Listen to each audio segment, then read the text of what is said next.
Bom dia, turma 222 do Colégio Romano Santa Marta. Hoje é dia 29, sexta-feira. Estamos aí no final da semana e no final do mês também, né? Esse fim de semana já termina o mês de maio. Estamos começando mais uma aula para terminarmos aí os assuntos do período das expansões territoriais no Brasil, Brasil expansão e o ouro, né? Lucas, só tem tu comigo hoje, meu querido. Tudo bem contigo? O que houve com a galera que não quer participar? Tudo bem, Sorban? Não sei. Eu achei que ia ter mais gente, até. Eu demorei um pouco pra entrar, que eu tava entrando aí na plataforma. Uhum. Eu não sei que não estão aí. Mas, enfim, era este o link, né? Uhum. Né? Todo mundo tem o link aí. Tu quer, de repente, mandar o link no grupo de vocês, do WhatsApp aí para... Ah, eu mando, Sor, eu mando. Manda o link aí, vamos ver o que a galera me diz aí, se entra ou não, né? Para a gente começar o nosso trabalho aí. A gente está compartilhando a tela aqui, né, Lucas? Tu tá conseguindo enxergar aí o slide que eu tô colocando no ar? Tava carregando. Tava carregando, não tinha ido ainda. Eu mandei agora o link lá pra eles, vou ver se eles vão entrar.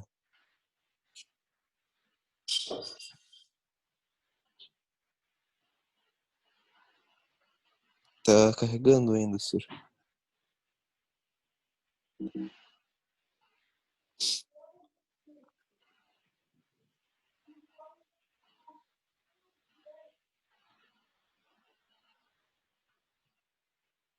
Opa, tem mais alguém querendo entrar aqui.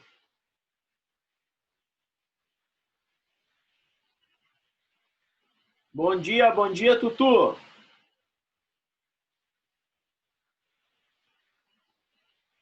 Tudo bem? Leandro chegando.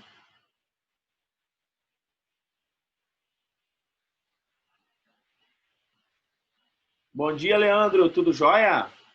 Bom dia, senhor. Tranquilo? Tudo tranquilo. A gente está esperando chegar uma galera aí. O problema do Zoom aqui é que a gente tem pouco tempo, né, para desenvolver a aula. A gente tem 40 minutos, e a gente vai É falar sobre, verdade. e a gente vai falar sobre as revoltas regenciais. Vocês estão conseguindo enxergar o compartilhamento de tela? Não. Eu ainda não. Tá carregando. Está carregando, tá. É, pra mim também tá carregando. E agora? Ainda tá carregando. Vou tentar interromper aqui e fazer de novo. Compartilhar tela.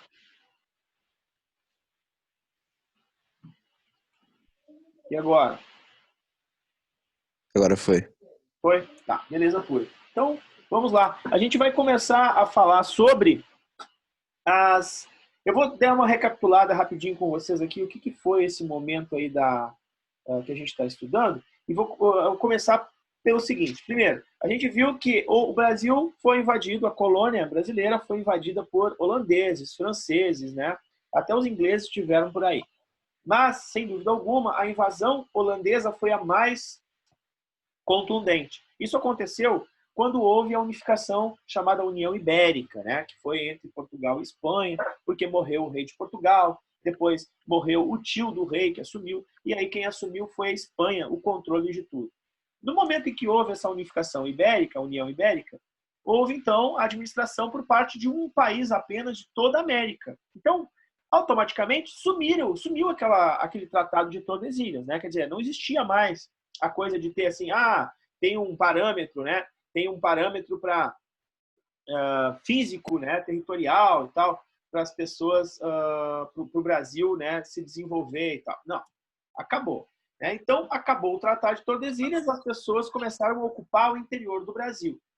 E a administração de Espanha fez com que houvesse a invasão holandesa. A invasão holandesa levou, de certa maneira, toda a produção e tecnologia do açúcar para o território da América Central, e isso causou uma crise do desenvolvimento do ouro. Do ouro não, do açúcar, né? A crise do açúcar fez com que os movimentos de bandeirantes, que são bandos de homens armados, a se embrenharem para dentro da mata. E este movimento bandeirante, né, ele tinha 3 formas de atuação, que era o bandeirismo, né, que eram os bandeirantes, os caras que estavam mortos de fome, que não tinham o que comer da região de São Paulo, que iam para o meio do mato procurar índios para mão de obra do trabalho de trabalho forçado, né, mão de obra escrava, foram localizar ouro, né, então era de apresamento de ouro, e aqueles que iam ainda prender, né, tentar desarticular os quilombos, né. Então esses bandeirantes vão localizar na região ali aqui do sul, né, vão localizar o movimento chamado de reduções jesuíticas. Então os jesuítas vão ser bem importantes, porque os jesuítas vão acabar catequizando os índios. Então os índios sabiam primeiro falar o português, os índios, o português não, o espanhol, né? Essa região aqui do sul era hispânica. E os padres jesuítas eram espanhóis. Então falavam espanhol, mas eles já tinham uma coisa fundamental, que era o quê? A organização, a introjecção do trabalho, da organização do dia, né, dos cultos, né, da questão do monoteísmo. Né? Então, toda essa educação que veio da Europa por parte dos padres vai acabar colaborando para que os bandeirantes, então, venham aqui no sul, aprisionem esses índios e levem esses índios para o trabalho forçado na região sudeste ou mais aí na região de São Paulo. E a localização de Minas Gerais, né? Quer dizer, de ouro naquela região que vai ser chamada, né, de região das Minas do Ouro, né? As Minas do Ouro da realeza portuguesa. Quando esses caras acham ouro nessa região, gente, vai gente do Brasil todo para a região tentar a sorte grande. E o Império Português abre o olho deste tamanho, né? O olho fica muito grande. O que o Império vai fazer? O Império vai trocar a capital do Brasil, que está em Salvador, porque é muito mais próximo, né, da região nordeste, do açúcar, troca a capital para a região, né, sudeste, justamente por quê? Porque fica próximo aí essa região centro-oeste de Minas Gerais. Então, a troca da capital ela é fundamental para a gente entender que a administração da colônia, né, feita pela metrópole, Portugal, ela vai ser uma administração muito mais o quê? Rígida, muito mais em cima do latifundiário, né, do explorador de ouro. Por quê? Ora, porque vai existir no Brasil contrabando de ouro, vai existir contrabando de escravo, vai existir produção de riquezas, e isso, né, dentro do pacto colonial, não é permitido. O que é o pacto colonial? No pacto colonial existe a metrópole, que é Portugal, e a colônia, que é o Brasil. O Brasil tem uma função apenas para Portugal: gerar lucros para Portugal. Se o Brasil começa a gerar lucros para o Brasil, o pacto é rompido. Então, vejam bem, olha o que eu estou dizendo. Estes portugueses vão trocar a capital para o Rio para ter uma administração muito mais rígida, mais forte em cima de toda a produção de ouro e de toda a produção de riquezas, né, que é advinda do ouro, feitas na colônia. Tá bom? Tá compreendido até aqui, pessoal?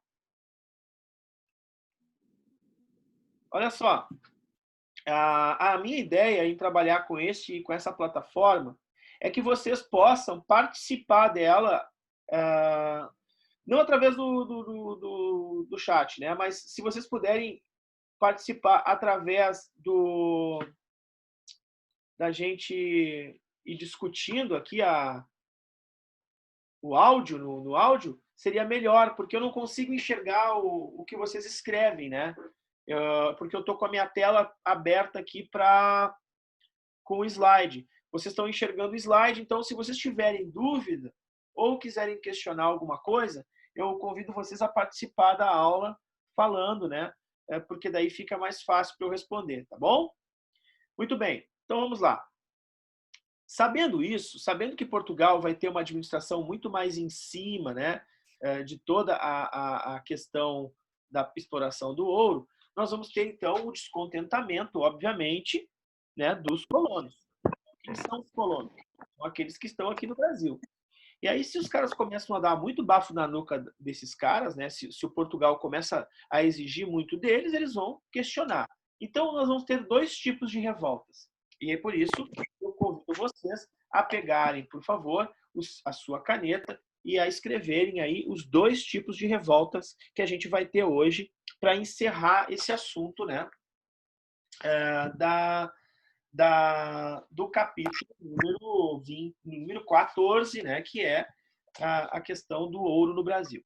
Então, a primeira revolta é a chamada as revoltas nativistas. O que são as revoltas nativistas? As revoltas nativistas são aquelas que são pontuais. E a gente vai explicar direitinho o que significa. Então, primeiro, revoltas nativistas, e depois a gente vai ter um outro tipo de revolta chamada emancipacionista. Isso mesmo, escreve, é uma palavra comprida. Emancipacionistas. Então, dois tipos de revoltas dentro do momento colonial, no período colonial no Brasil. Uma revolta, um estilo que é chamado de nativista e outro estilo que é chamado de emancipacionista. Vamos, então, às características das revoltas nativistas. Bom, primeiro, as revoltas nativistas ocorrem em que período?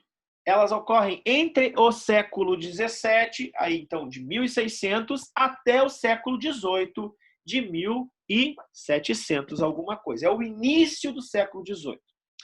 Todas as revoltas nativistas, o próprio nome está colocando aí, são de nativos, são de pessoas locais. Essas revoltas, elas não têm uma característica de independência da região. Elas não querem uma independência em relação ao Estado português. Não. Elas são só questionadoras. Por exemplo, elas não querem uma mudança em quem manda. Elas querem uma mudança em como as pessoas mandam. E não em quem manda. Entenderam o que eu quero dizer? Então, elas são revoltas, digamos, mais conservadoras. Elas querem conservar aquilo que está, mas elas querem algum tipo de mudança que não seja tão abrupta assim, que não seja tão pesado para eles. Né? Quem são eles? São a elite que extrai o ouro. Essa elite que extrai o ouro é uma elite que é muito rica.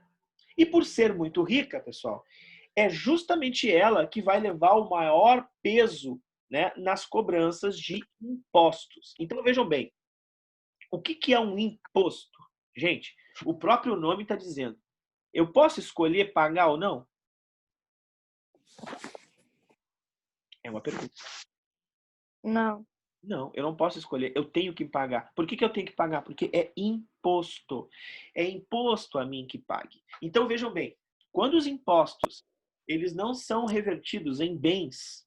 Então, por exemplo, a gente paga a luz pública, a gente paga o recolhimento de lixo, hoje em Porto Alegre, né? Estou falando de Porto Alegre.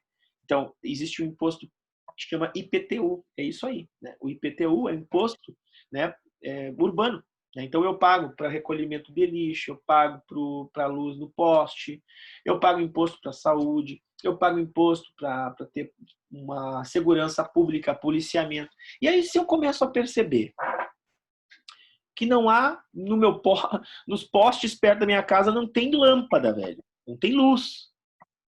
Se eu começo a perceber, se eu vou no médico, eu não sou atendido. Se eu ando pela rua, eu tenho que voltar para casa antes que anoiteça, porque eu corro risco. Não existe segurança pública.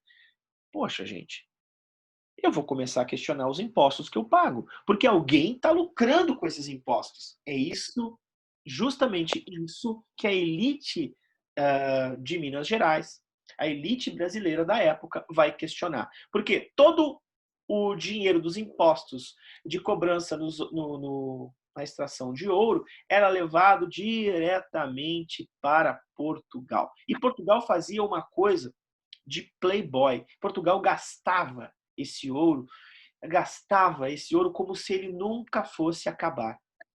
E vocês sabem muito bem que a extração de ouro ela é finita.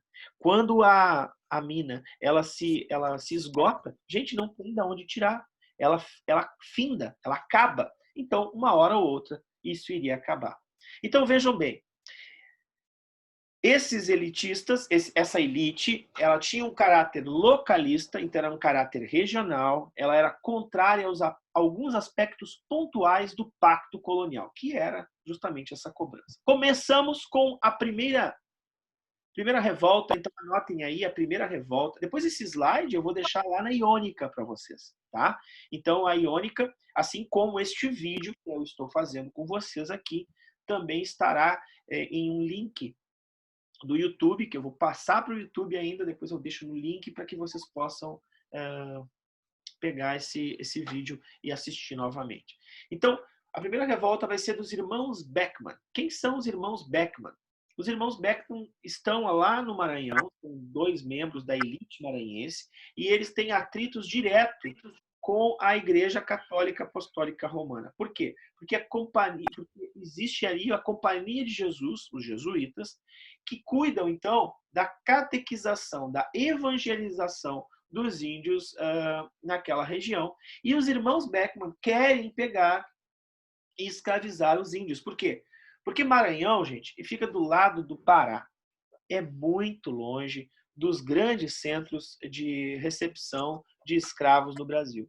Então, vejam bem, um escravo, quando chega lá, se chega, porque os escravos acabavam ficando todos na região sudeste do Brasil, então se chega lá, chega com o preço muito caro. O que pensaram os irmãos Beckman?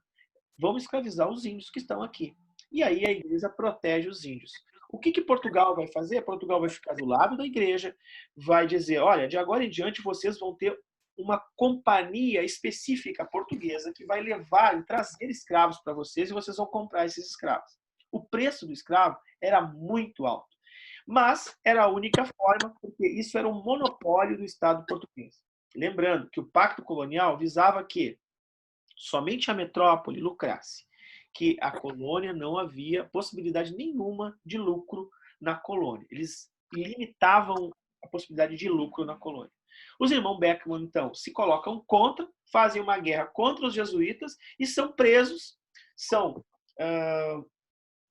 Além de presos, eles são mortos, né? São mortos, enforcados e esquartejados. Né? Quer dizer, isso é bem uma forma de controle, né, do medo em relação à política de revolta. Então, a política portuguesa é isso. Ela pega, ela mata em praça pública, depois ela faz esquartejamento e ela distribui o corpo dessas pessoas pelas cidades, né, dizendo, se alguém fizer igual, vai acontecer isso que aconteceu aqui com o Manuel e com o Tomás Beckman. Né? Então, a revolta dos Beckman ela é sufocada, as pessoas, os líderes, a elite local vai ter que comprar da companhia de comércio escravo africano e não pode escravizar o índio naquela região. Certo? Então, essa foi a primeira revolta nativista, a revolta dos Beckman. A segunda revolta é uma guerra, na verdade. Chama Guerra do Emboabas. Eu falei aí na aula passada sobre os Emboabas. A Guerra dos Emboabas é contra os bandeirantes, é contra os forasteiros. Aliás, anotem aí, Emboaba quer dizer forasteiros. Tem um asterisco ali do lado de Emboabas, de forasteiros, eu vou botar meu mouse ali, ó. Isso quer dizer que quem ganhou a guerra foram os forasteiros. E os paulistas, que haviam descoberto Minas Gerais, acabam sendo derrotados num massacre, numa guerra chamada Capão do Leão. Capão do Leão é uma cidade. Capão da Traição. Esse ataque aos paulistas vai fazer com que São Paulo, então, que os paulistas se separem de Minas Gerais, porque era uma coisa só, e aí os paulistas vão continuar a entrar no território brasileiro, continuar a entrar para o sertão brasileiro e vão descobrir outros 2 estados. vão descobrir ouro e pedras preciosas no estado de Goiás e no estado de Mato Grosso. Tá? Então, além de Minas Gerais se tornar um estado agora, uma capitania, né? Vai se tornar Minas do Ouro, nós vamos ter a descoberta de 2 outros estados, que é Goiás e Mato Grosso. Guerra dos Mascates, outra revolta localista. Essa revolta era entre 2 cidades que estão bem aqui, ó. Essa primeira cidade que vocês estão vendo aqui, ó, essa aqui, ela se chama Olinda. É uma cidade que pode ver, isso aqui é uma foto atual, tá?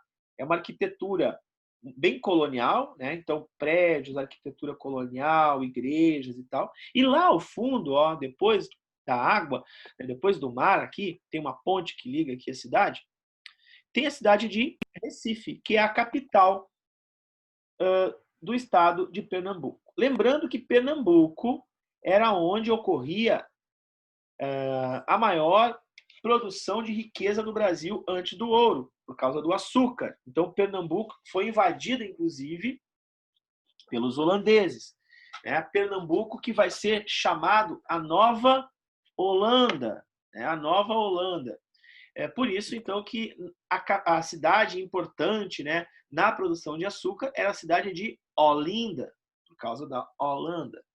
Agora, vejam bem, a cidade de Recife, que é aquela cidade mais moderna lá ao fundo, era a cidade onde tinham os comerciantes portugueses. Os comerciantes portugueses, depois da conquista, da reconquista portuguesa do território que era holandês, os comerciantes portugueses vão ganhar um peso muito importante no estado do Pernambuco.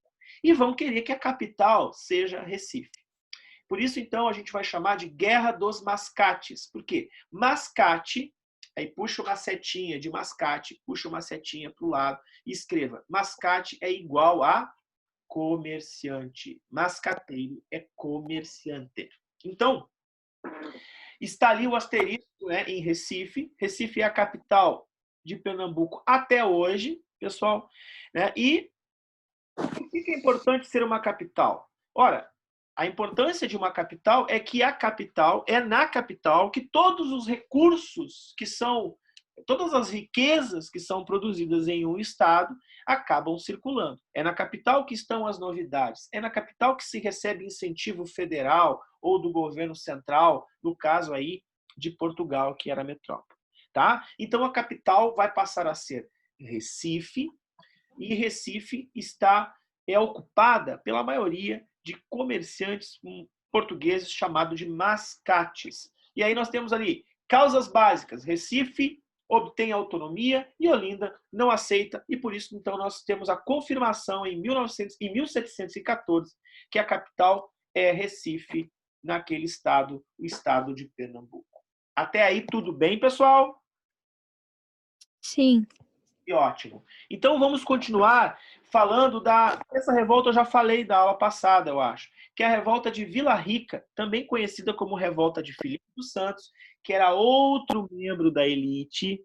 Vejam só, essa revolta, assim como aquela que a gente viu dos irmãos Beckman, assim como a última que a gente viu, que era de Recife, é uma revolta local. Ela não quer independência, ela só quer questionar algumas coisas locais. Essa casa que aparece no desenho aqui embaixo, na foto, é uma casa de contos hoje no estado de Minas Gerais, mas era uma casa onde funcionava a casa de fundição. E Filipe dos Santos ficava pé da vida, muito indignado com a cobrança de 1/5 de tudo que ele produzia, de tudo que ele extraía de ouro nas suas minas de ouro lá em Minas Gerais. Então, ele era forçado a dar a 1/5 parte de tudo, né, quer dizer, 20% de tudo que ele produzia para o Estado português. E não via isso como uma boa coisa. Vai questionar isso, vai incentivar a população a se colocar contra o Estado português, contra o Estado metropolitano, para diminuir este 1/5, e aí ele vai sofrer um leve falecimento, um leve enforcamento e um leve esquartejamento também, para mostrar para o povo local como é que se trata aqueles que não andam no passo certo com a metrópole. Terminamos as revoltas nativistas. Agora começamos as revoltas emancipacionistas. E para isso eu quero ouvir de vocês o que vocês... Porque assim como eu falei que as revoltas nativistas eram nativas, locais, o que quer dizer emancipação? O que quer dizer emancipação? Alguém poderia me dizer aqui?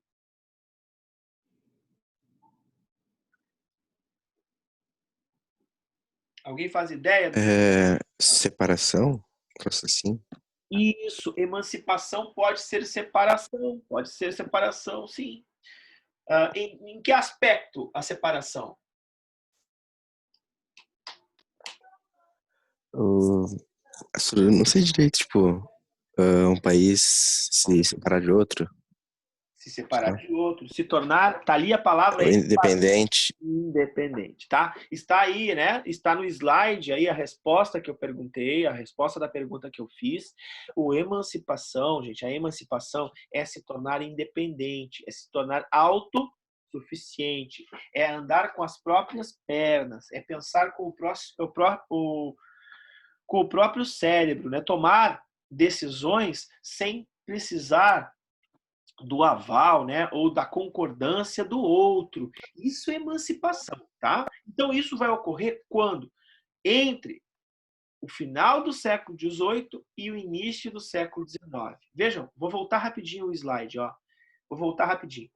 Então, final do século XVIII, início do século XIX, emancipacionistas. E as nativistas, final do século XVII, início do XVIII, tá? Então, 100 anos depois, a gente tem as revoltas muito mais maduras. Né? A revolta ela não é só assim uma revoltinha, eu não quero isso. Não, é uma revolta que quer mudar a característica do Estado, quer tornar o Estado independente. E que Estado é esse? Estou falando do Brasil. Então nós vamos ter assim, o objetivo, separar o Estado de Portugal. Basicamente. Eram revoltas nacionalistas. Então, que vão enxergar pela primeira vez características que são características do povo, né, da localidade. Então, nós vamos ter ali, né, o povo mineiro, nós vamos ter uma revolta com o povo baiano, vamos ter uma tentativa de revolta com o povo carioca, fluminense, a gente vai ver aqui. Elas são influenciadas por ideias importantes, aliás, que são conteúdo do nosso próximo capítulo. Ó. Vocês estão enxergando eu também? Não? Ou só o slide? Dá pra gente chegar essa. Então tá. Aqui, ó, vocês vão trabalhar no Mas tá menor a tela. Sim. O próximo capítulo é o capítulo 15, que é o iluminismo. Então vejam bem, o que são as ideias iluministas ou ideias ilustradas? São ideias justamente de mudança da concepção de mundo, né? De separação de Estado, de independência, de formação, né? de novos países, né? Com a preponderância do homem, do parlamento. Então, tudo isso a gente vai ver no nosso próximo capítulo, e isso vai influenciar e muito nos movimentos emancipacionistas no Brasil. Outra coisa que influencia a independência dos Estados Unidos. Os Estados Unidos fazem uma revolução e se tornam independentes, e isso vai ser muito influenciador para a independência do Brasil, para a emancipação brasileira. Outra coisa, Revolução Francesa. A Revolução Francesa ela foi fundamental para os outros países perceberem que também poderiam romper essas relações antigas com as monarquias, tá? Então, os 3 elementos vão ser influenciadores dos movimentos chamados emancipacionistas no Brasil, certo? Vamos lá. Primeiro deles, Inconfidência Mineira, ocorre em 1789. A Inconfidência Mineira é o movimento do senhor Tiradentes, que foi feriado agora no mês de abril, né, que a gente passou. Foi um movimento onde já havia o esgotamento do ouro, da extração do ouro no Brasil. Nós tínhamos uma crise econômica, exploração abusiva de Portugal, com impostos, né? E vários impostos, a derrama, a proibição de produção de pequenas indústrias aqui na colônia. Então, nós tínhamos uma série de descontentamentos, tá? Dos mineiros, por isso que nós tivemos, então, a penetração das ideias iluministas nessa sociedade. Aliás, quem é que consegue ler, né, as ideias iluministas? É uma elite. Então, vejam bem, essa revolta, essa inconfidência é quando não se confia em alguém, tá? Alguém inconfidente, alguém que é o quê? Cagueta, alguém que entrega, tá? E essa revolta era uma revolta de líderes da elite. Então, era uma elite que sabia ler, era uma elite que tinha acesso ao que tinha acontecido no iluminismo. Essa elite era composta por Cláudio Manuel da Costa, Tomás Antônio Gonzaga, Alvarenga Peixoto e aqui a figura do Joaquim José da Silva Xavier, o Tiradentes. Essa imagem do Tiradentes, que a gente vê nos livros e tal, é uma imagem construída, né? A imagem é muito parecida com a imagem de Cristo. Não sei se vocês concordam comigo. Aqui eu tenho uma foto, ó. Tá vendo ali? Parece a cabeça de Cristo, né? Uma barba e tal. Inclusive tem até uma cruz. Ó. Isso aqui é uma pintura, velho. Isso aqui é óbvio que isso aqui é uma pintura. Isso aqui foi construído. Então a pessoa que olha isso aí diz, poxa, o cara queria só, né, ser livre. E tem já associado a figura de Cristo nessa imagem, tá? Qual era o objetivo? Proclamação da República Brasileira, fim do pacto colonial, ou seja, tornar o Brasil independente, não mandar mais nada de lucro para Portugal, estímulo ao desenvolvimento das indústrias no Brasil, que são as manufaturas, criação de universidade, até aí está tudo ótimo. Só que eles não queriam o quê? O fim da escravidão. Eles não queriam o fim da escravidão africana no Brasil. Até hoje, a bandeira de Minas Gerais é essa aqui, gente. Ó. É uma bandeira que tem um triângulo vermelho. Está escrito o que na bandeira? Libertas quas sera tamen. Isso em latim quer dizer liberdade antes que tardia. Certo? Então, esses caras foram denunciados, caguetados, inconfidenciados. Os líderes foram presos, mas teve um que foi morto, esquartejado e distribuído, como todas as outras revoltas que Portugal vai suprimir. A gente tem 10 minutos de aula só, estamos chegando no fim da nossa transmissão. Vamos lá. Então, outra revolta que vai ser considerada revolta emancipacionista, Conjuração Carioca.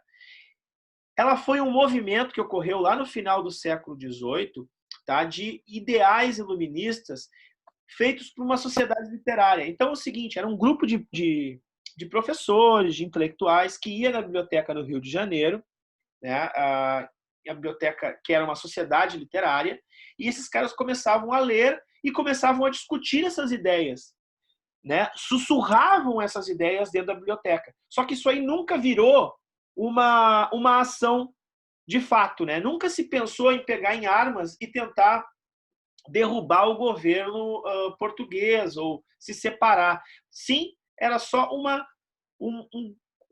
digamos, um complô, né, intelectual contra essa opressão do Estado português. Então, ela foi desarticulada, a sociedade literária foi fechada, né, e esses caras, então, foram dispersos. Tá?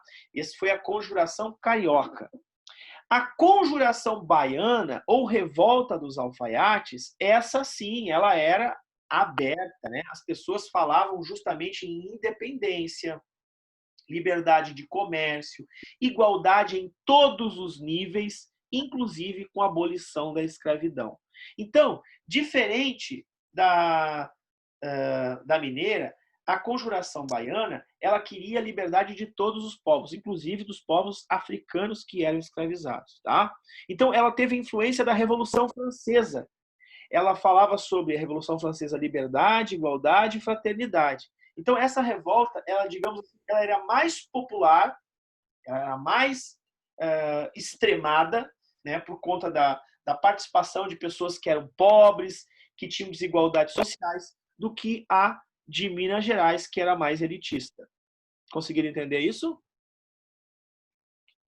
Os líderes, João de Deus do Nascimento, Manuel Faustino, esses caras eram alfaiates, eram mulatos. O que é uma pessoa mulata? Né? Uma pessoa que tem aí uma mistura sanguínea. Né? Eram brancos com negros, Luiz Gonzaga das Virgens, Lucas Dantas, que eram soldados, né? E também mestiços, né? Por isso mulatos, entre outros. Todos eles eram muito pobres. Então ela teve uma participação popular muito grande. As pessoas foram para a rua e houve uma intensa repressão de Portugal por parte de Portugal, então, para acabar com essa manifestação. Então, a gente consegue comparar aqui as duas conjurações, a mineira e a baiana. Uma acontece 10 anos antes da outra. A mineira, então, ela cria a independência nacional, a baiana também. A mineira é influenciada pela independência dos Estados Unidos, a baiana pela Revolução Francesa. As duas eram influenciadas pelas ideias iluministas de transformação. O local, né, a causa local, crise da mineração, e lá na Bahia, gente, a Bahia tinha sido a antiga capital do Brasil e estava muito abandonada. Então, crise de abastecimento na Bahia. A liderança lá em Minas eram as elites locais e na Bahia eram as camadas médias e mais pobres, tá? Então era mais popular a revolta baiana. Então por isso que na Bahia, por serem elite, eles eram mais moderados e lá na Baiana, por serem pobres e por serem das camadas médias, eles eram considerados mais radicais. A última, Revolução Pernambucana. Causas: decadência de Pernambuco, altos impostos cobrados naquela região. Pernambuco está em decadência por causa do açúcar, né, que parou de ser produzido em grande escala. Os rebeldes tomam o poder e ficam 2 meses no poder lá em Pernambuco. Pernambuco chega a proclamar uma república, se separar do Brasil, República do Pernambuco. Só que e daí é o seguinte, tinha liberdade de expressão, tinha liberdade, abolição de impostos e tal, só que houve uma repressão de Portugal imensa. Esses 2 meses aí não foram suficientes para conter, né, o Estado pernambucano. Depois temos revoltas de índios, muitas revoltas de índios, né? Nós vamos ter aqui índios que vão ser apoiados por franceses, contra os portugueses, o Tratado de Madrid, a revolta aqui no sul, né? A revolta guaranítica, né? Com a presença do único herói gaúcho, né? Os caras chamados Sepete. Oi? O cara chamado Sepete Araju, né? Aqui no sul. E revolta de negros. Os negros vão fazer várias formas de revolta e resistência. Inclusive, pessoal, para quem não sabe, no meu canal lá no YouTube, que é prof.jairobrum, eu tenho um videozinho que eu coloquei lá sobre as várias formas de resistência africana. Então, uma das formas de resistência africana, sem dúvida alguma, foi o quilombo, né? Então, os quilombos eram essas unidades de refúgio dos africanos aos maus tratos dos seus donos. Então, nós temos aí contra a escravidão, contra os maus tratos, contra a humilhação, incentiva as individualidades como fuga, suicídio, aborto, assassinatos de senhores, sabotagem de máquinas, queima de plantações, iniciativas coletivas como fugas a quilombos, aldeamento de escravos fugidos, inclusive brancos e índios fazem parte dos quilombos. O maior líder dessa revolta é um cara chamado Zumbi dos Palmares. Então, aproximadamente aí 20 mil habitantes morando no quilombo dos Palmares, né, que foi localizado por Domingos Jorge Velho, que é esse cidadão aqui, né, que está bem pintado aqui, justamente no momento das bandeiras. Certo, pessoal? Eu vou encerrar aqui, interromper o compartilhamento para poder ouvir de vocês. A gente está com 3 minutos ainda de aula, né? O que vocês acham? O que vocês acharam do conteúdo? Se vocês conseguiram compreender? Eu vou fazer aqui a anotação, né? A gente tem o Lucas, a Tutu. Quem é Tutu? Desculpa. A Maria Eduarda Sor. Maria Eduarda. A Maria Eduarda, o Lucas, o Bruno, a Júlia, o Leandro e a Raíssa. Eu vou passar aqui para informação para o colégio, né? Que a gente está tendo pouca gente participando, né? Não sei como é que vai ficar isso depois, enfim. Essas questões das pessoas que não estão participando da aula. Também não sei por que não participam, né? Se cancelaram a sua matrícula na escola, no colégio, se não estão mais estudando. Também não sei dizer, porque eu também estou em casa só, né? Mas o fato é que é só colocar um link, ficar escutando, participar, perguntar. Temos aí 2 minutos para que vocês possam tirar dúvidas. Fiquem à vontade.